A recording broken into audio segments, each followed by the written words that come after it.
The greatest challenge you will face as a whitetail hunter is killing a mature buck on public land. That hope has fueled Aaron Warbritton's determination.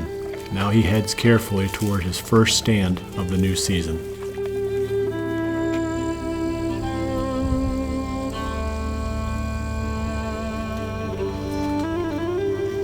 Well, it's October 7th. We just had a cold front push through last night. And I come in tonight with Zach, did a hanging hunt in our creek bottom unit. This is the same place where I killed my buck last year. And we've got 3 or 4 shooters in here on camera, including a big deer that we were hunting in here last year. He made it. And I just got a couple of velvet pictures of him, so I don't really know what he's doing right now. This was just as much a scouting mission as it is a hunt. We're kind of sitting in this observation stand, and it's overlooking this big bottom. What's in the middle of this nasty creek bottom, there's a little island of trees out there. You'll be able to see it when Zach pans across there. And this summer we found a bunch of buck beds in there that they're obviously using in the fall because there's rubs and stuff right there in the beds. It sets up real well for a buck to be bedded in there, especially on a west wind coming off of that hill that's full of timber over there. So I'd be very surprised if we don't see something come out of there. Got a real good wind right now. It's coming straight out of the west, just slightly fluttering and going back up on these oak flats. That's what the plan is anyway, is that those bucks are going to be in that bedding area. So we're pretty optimistic we'll see something tonight.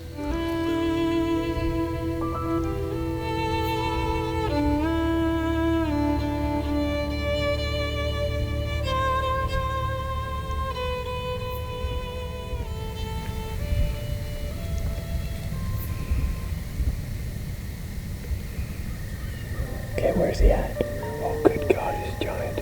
Okay, he's a giant. He's to the right. He's walking right at us, too. Oh, I've got Ray in the frame. I don't see the other one right now. Ray's way out there.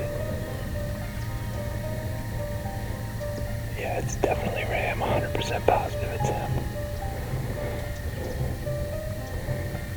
And that other buck's mad. Ray's mad at him.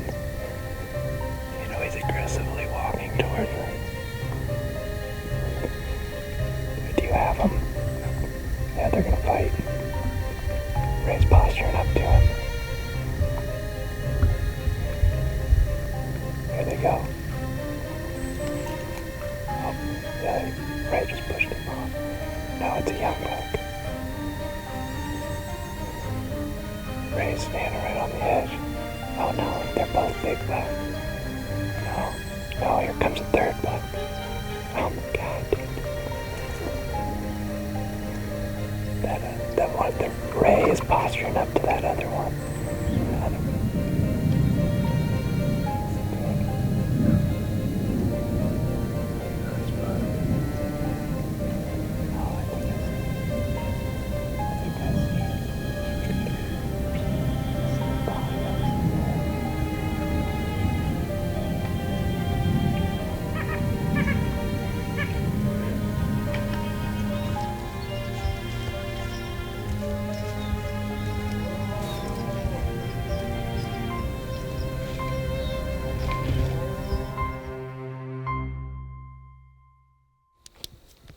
Oh, we just got back up here to the car, finally.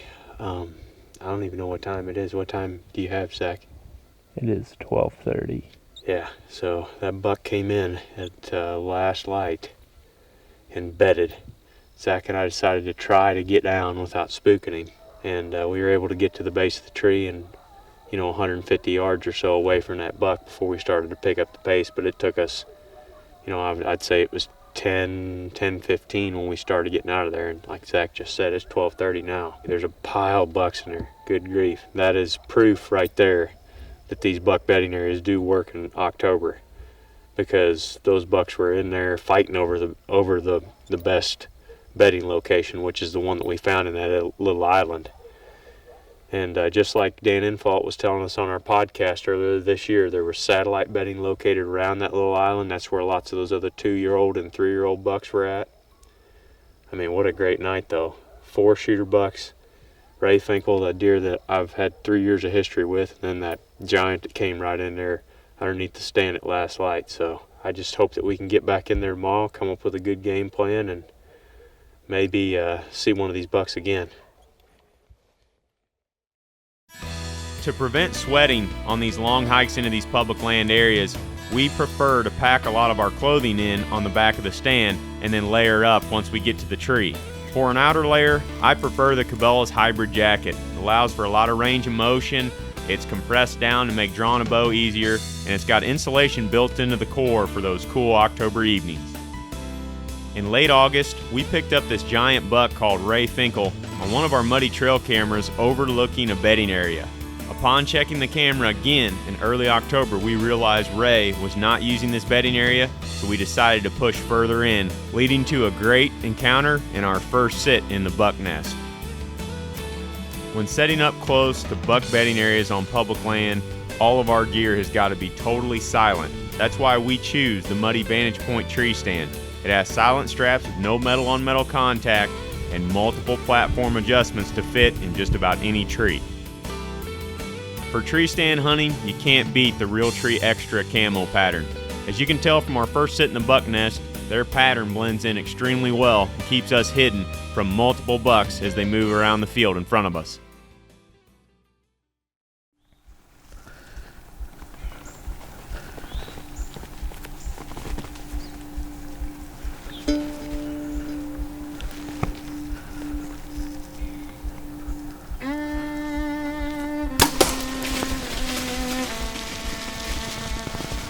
A day later, and 120 miles to the southeast, Mike Reed and Jared Mills also get their season started.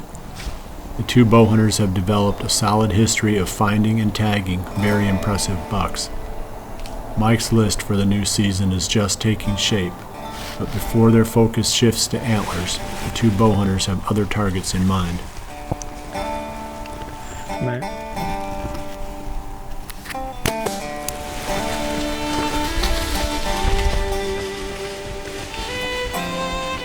Well, I'm finally getting a chance to talk after I shot that second doe.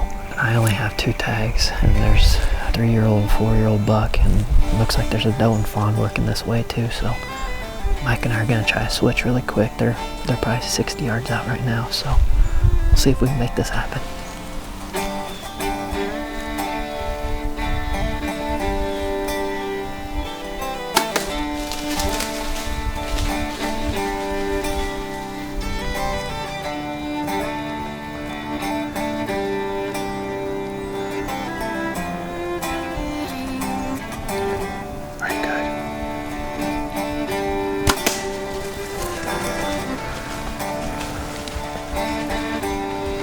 Another one down there.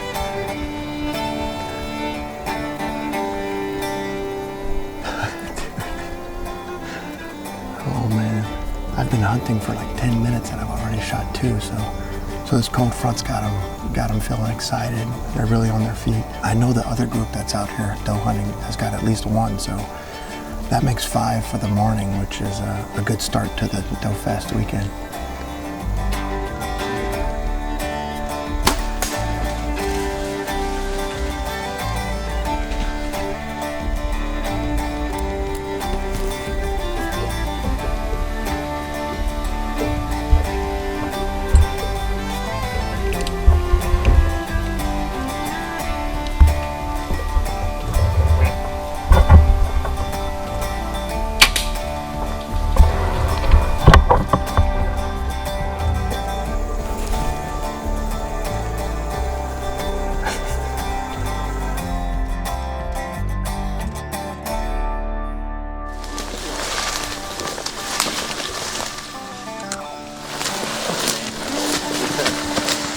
We just recovered doe number 6. It was a fun morning. It's pretty nice that all these deer were within about 100 yards of the tree. So fun hunt, definitely one that I've never experienced before, and I'm looking forward to this evening's hunt.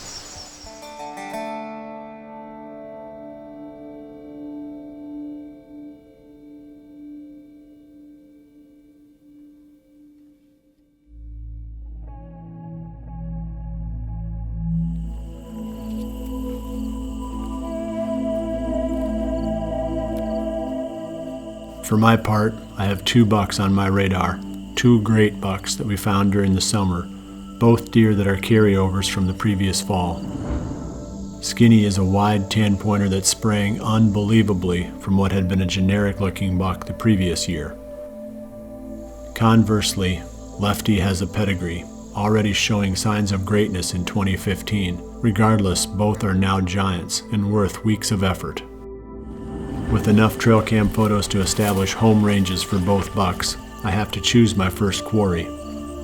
Skinny is being particularly tough to pattern, seemingly still settling into his fall range as the October page flips up on the calendar. I don't think we're going to pick up Skinny again until we go that way, up the valley. I don't think he's living on me.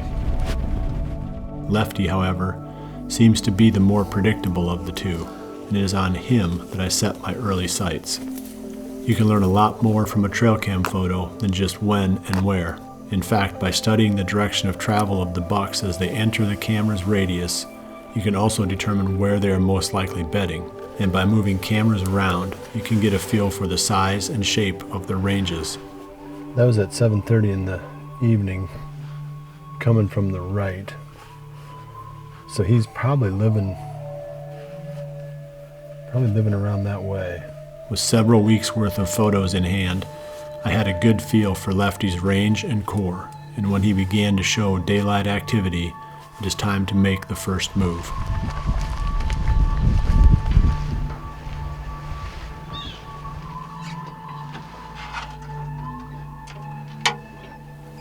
The opening effort is a yawner.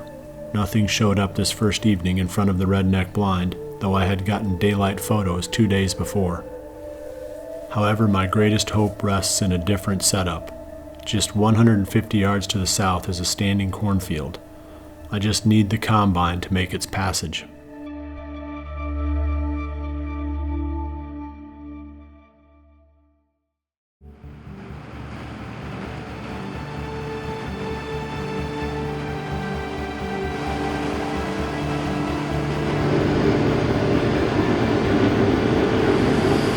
Got a cornfield on your farm, the best time to hunt that is the day that the farmer picks it or the few days that follow. The deer just love coming out and picking up all the waste grain off the ground. It's just easy pickings for them. So we've got a little plan this year. I've got some of these redneck blinds on trailers. We're going to put one back here as soon as Tom gets done picking it. And that's going to be a spot where I think, there's some hope that that buck that I'm hunting might come out. So we're hoping that maybe with the corn being picked, he might pop up on top here in daylight once or twice here over the next few days. So, with a little bit of luck, if we get a blind out there where Tom picked that corn, maybe we can, get a crack at that deer. So that's the plan here for the next half an hour or so, is to get these blinds situated and try to take advantage of these feeding patterns of these deer right after the corn comes out.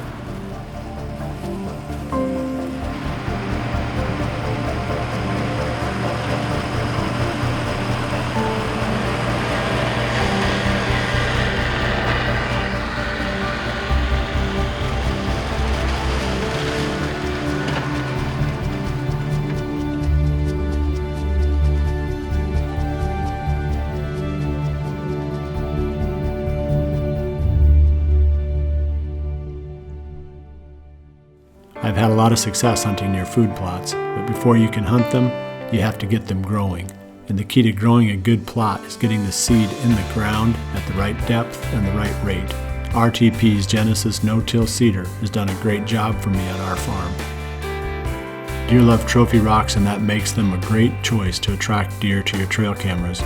Rocks are much less expensive than maintaining bait sites, and each one lasts a long time, so you can make less trips to check your cameras, and that means less chance to bump deer. If you enjoy scouting with trail cameras, Trophy Rock is the perfect attractant. Some years we have to shoot a number of does for management purposes on the farms we hunt. Mike and Jared put their Hoyt Defiant and Hoyt Carbon Defiant to good use on today's hunt. Accurate bows like these are critical, and by practicing with them, we are able to make quick, humane kills. This is the key to responsible deer management. Jared and Mike were hunting a small corridor in the timber planted to frigid forage autumn quick plot. Most people think that food plots are only for evening hunts. This hunt proves that micro plots like this work great on morning hunts also. Autumn Quick Plot is a good choice for such locations because it grows quickly and does well in areas without full sunlight.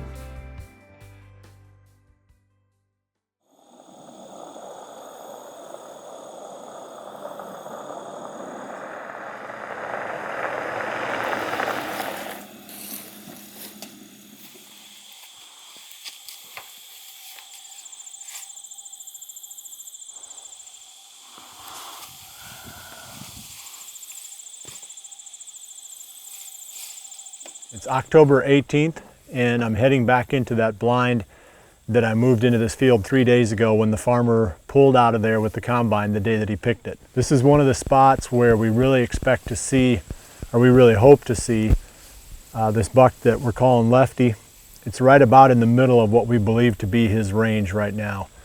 It's a little bit warm today. It's probably low 70s, which, you know, ideally would be 20 degrees cooler than this, but we've seen some pretty decent borderline daylight buck activity here during the past week, and it's been fairly warm. So I don't know if the deer are adapting to it, but it's not enough to scare me away. I'm definitely going to go back and give it a try.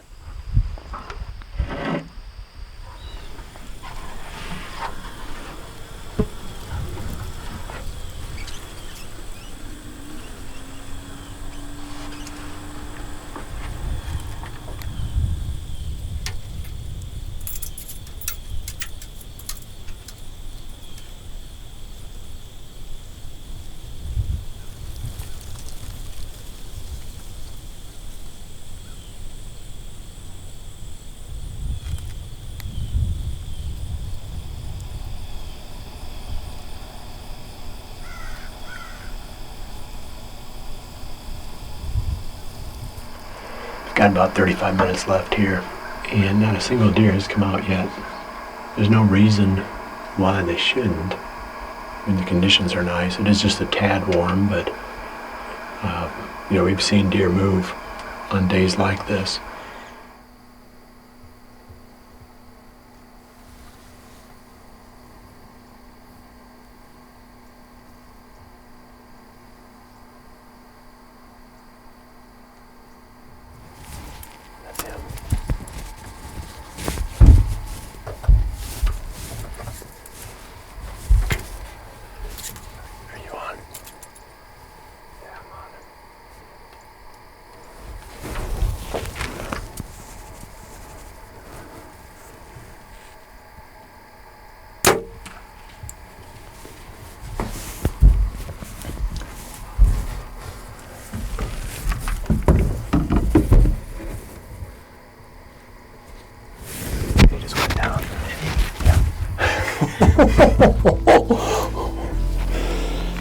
We were just talking about how much time we had left, and we figured we had about 10 minutes left.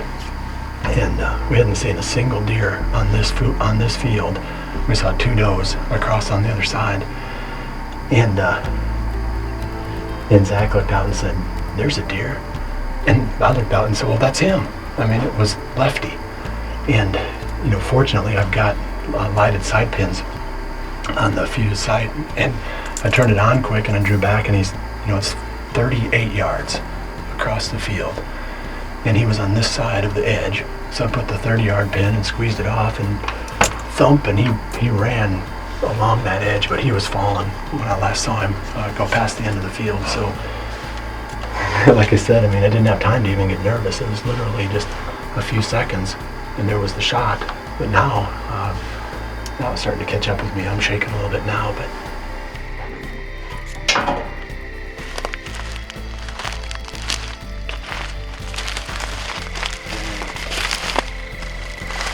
look at that thing. You can see where he broke that one tine off. If he'd have broken off much more, I'm thinking I probably wouldn't have shot him, but just a cool old deer. He's a buck that we got a lot of history with, and like I said, I mean, that's where a bunch of the satisfaction comes from. You're not always going to kill, I mean, obviously this is a beautiful, nice, high-scoring, mature buck. Well, he's not high-scoring, but he's a beautiful, mature buck. You're not always going to kill bucks with big antlers. But, you know, if you kind of keep track of the deer that you're hunting with trail cameras and filming the way that we do, you can get a lot of history on the deer. And that way, you make it more of a personal quest when you go after them. when you finally get him, there's a lot more satisfaction involved. So he's a cool buck. Couldn't be happier. He was the #1 target going into this season. Here we are on the 18th of October, and he's already dead. So a lot of things kind of fell in place for us today to make this happen.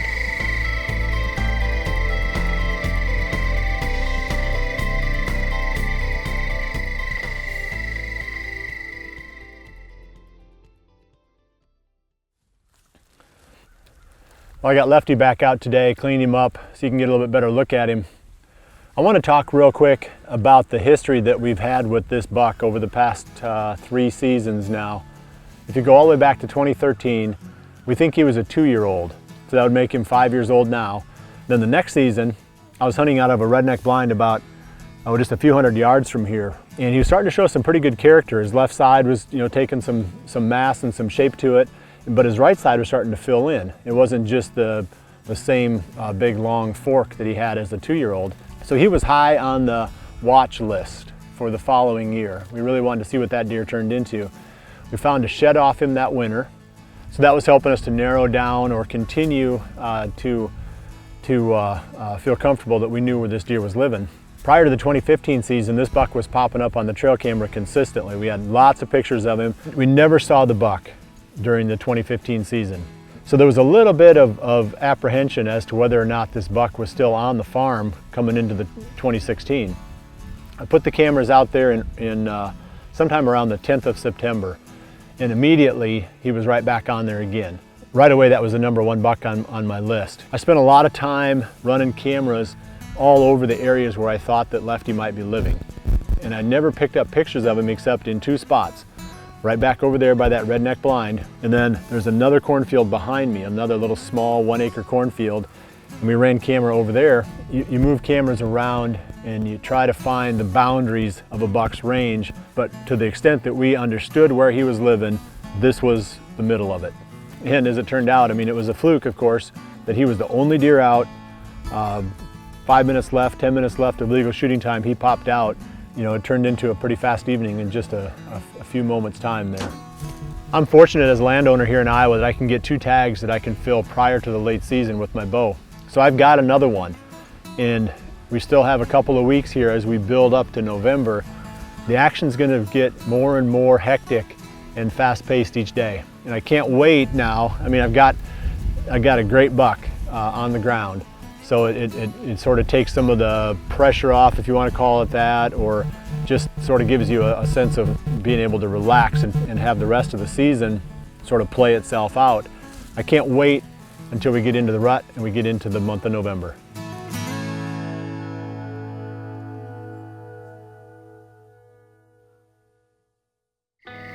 I hit this buck square in the shoulder.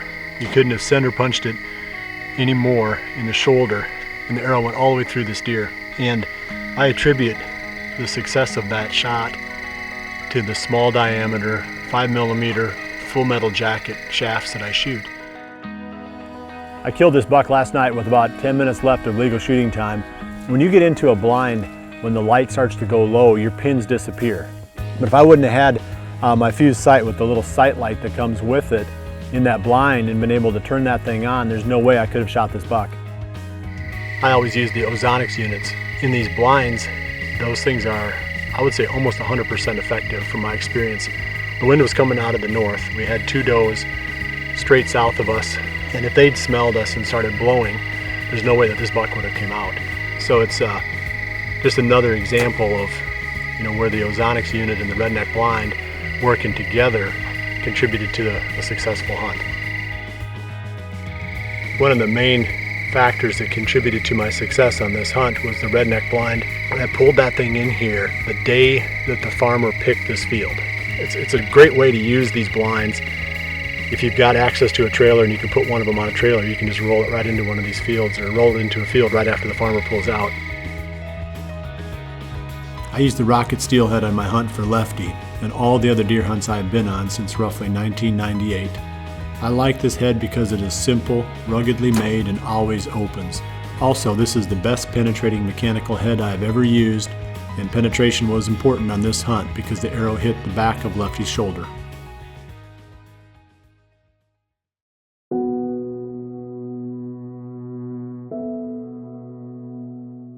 Though my season got off to a fast start, I still have another tag, and Aaron now plots his next move at what he has come to call the buck nest.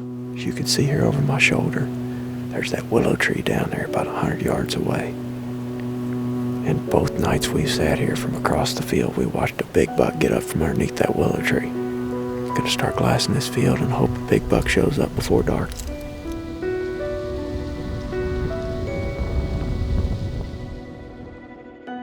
Mike and Jared now have lots of meat in the freezer and increasingly turn their attention to bucks. Jared received permission to hunt a new farm, and as he begins to put the puzzle together, he realizes this could be his best spot. Trail cameras reveal several impressive bucks. As these stories build, another one ends. 150 miles west of Mike and Jared, Taylor Byers tags a big-bodied early season buck with her muzzleloader. Every year, October is the appetizer we eat before the main course. It is rare that the appetizer actually tastes this good. The season is off to a great start. Though the main course is still weeks away, our thoughts already start turning to lonely northwest winds, soughing through leafless trees and slate-gray skies spitting flakes of snow. It is the inescapable hope of every bow hunter. Soon we will be in the midst of that dream. Soon we will be chasing November.